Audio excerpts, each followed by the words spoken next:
So I was like, I'll just write about this because I was kind of hiding it. I hadn't told anybody. I was just being very like hush hush about it. Hi, I'm Alexander Vervaet, but pretty much everybody knows me as Zander around school or pretty much anywhere that I go. I'm 18. I have a sister named Helena who currently lives in LA, and I have two dogs, Pippin and Sophie. They're both Cavalier King Charles Spaniels because I'm obsessed. And then I have a mom, Sophie, and a dad, Pete. I'm currently a senior at Mills High School, and some of my hobbies are pretty much just watching YouTube, hanging out with friends, eating food and watching YouTube at the same time, or doing makeup as an art form.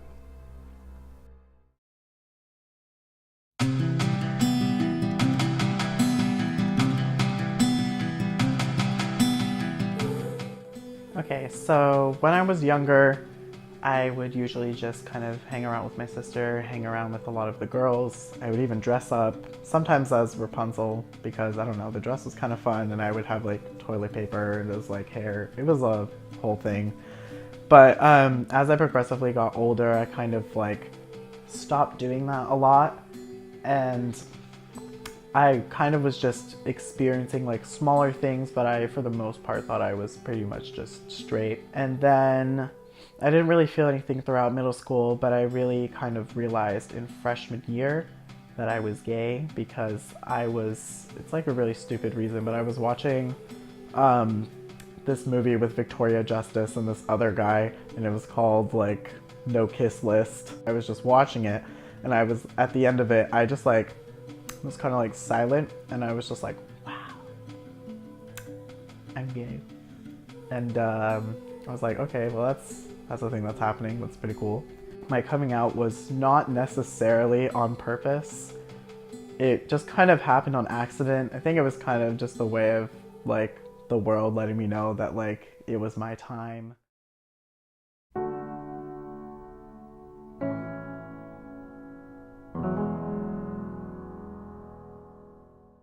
So basically I had this storybook project that I had to write for Miss Peterson's freshman year English class.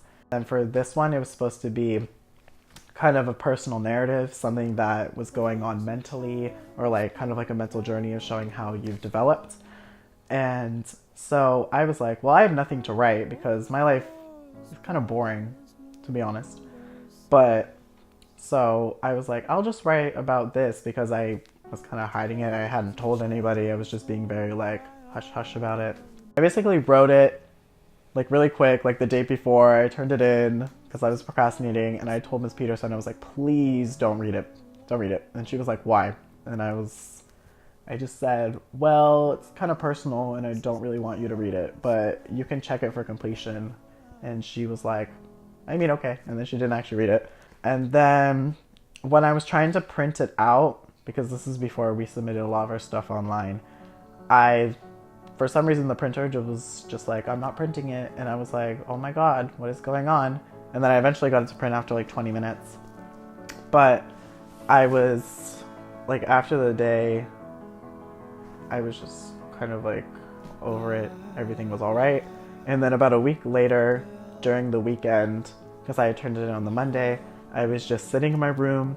I was doing my algebra. My dad had walked in, and he was just like holding the essay, and like I looked at him and he looked at me, and then I looked at him and he looked at me, and it was just kind of like a bunch of like back and forth. And then he was like, is this yours? And me knowing very well that my name in perfect MLA format was at the top left, and I just looked at it and I was like, no, this is not mine. And then he was like, your name's on the top left, I can see it. And I was like, it's not mine, I wrote it for somebody else. Because, I don't know, I thought that would have been a good excuse. And then it ended up just being like, him being like, you know, I don't really care. Like, I'm gonna love you no matter what. And I was like, okay, well, that's pretty cool. I actually was really grateful for that. And that he had told me that even when like he was younger, he was like kind of contemplating between like his sexuality and stuff. And he was trying to figure things out, so he knew where I was coming from. And then we kind of like hugged, talked it out for a while on the bed, and then after a few minutes he left, and I was like, okay, one parent down. And then I was like, okay, nothing else is gonna happen because he's probably not gonna tell my mom. And then like a minute later, my mom just like knocked on the door, and I just like looked at her, and she looked at me, and it was kind of like what happened with my dad. And I was super nervous, and she was like, so do you have something you want to tell me? And I was like, no.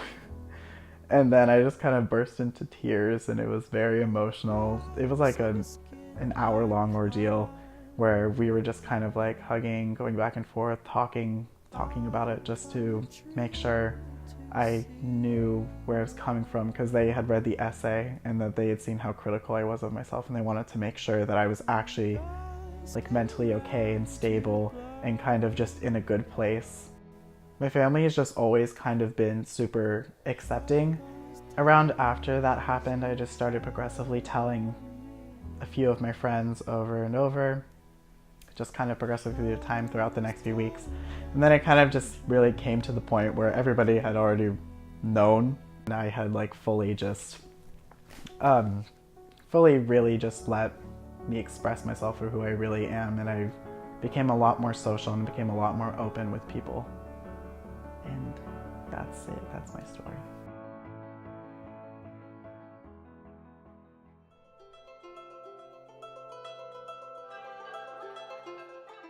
So my message for anybody who really wants to open up about who they are really is that there's always going to be a time and place for everything, whether you plan it or if you don't even plan it. Kind of what happened to me, everything was kind of unexpected. I believe that everything does really happen for a reason, and that eventually everything in your life is going to make sense, even if it seems very chaotic in that moment. And that you should not be afraid of opening up to other people, even if you don't get the reaction that you're expecting. I can guarantee you 100% that these people are eventually going to turn around and they're going to accept you, because I've heard many stories of people who had like a horrible experience, but after like many years, or like even after like a few days or a few weeks or a few months, eventually it gets a lot better.